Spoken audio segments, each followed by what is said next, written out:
ஏய் எல்லாரும் இங்க இருக்கடா. வாங்க வந்து கழுத்து விட்டு போங்க. வாங்க. டேய் நீ யாரா கோமாளி? இங்க வந்து யாரா? போடுங்க. சார் போங்க. டேய் இல்ல மறுபடியும் யாரா? போடுங்க. நீங்க யாருங்க? ஹலோ ஹலோ இங்க வாரியா? நானும் ரவுடியா?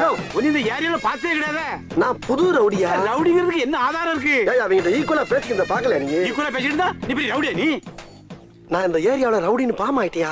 இப்ப நீ ஏத்தறல எவனுமே எனக்கு பயப்பட மாட்டாங்க. சொன்னா சோப்படாங்க ஏத்த விடுறோம்ல. எங்க அம்மா சத்தியமா ரவுடி. ஏத்தினா ஏத்தினா. நான் ரவுடி நீங்க பேசிக்கிட்டு இருக்கீங்க. யாருயா நான்? ஏய் வண்டி எடுடா. வாண்டடா வந்த ரவுடிங்கற நம்ப மாட்டேங்கிறான். ஏன் நான் ஜெயிலுக்கு போறேன் ஜெயிலுக்கு போறேன் ஜெயிலுக்கு போறேன். எல்லாரும் பாத்துக்க நானும் பெரிய ரவுடி தான்.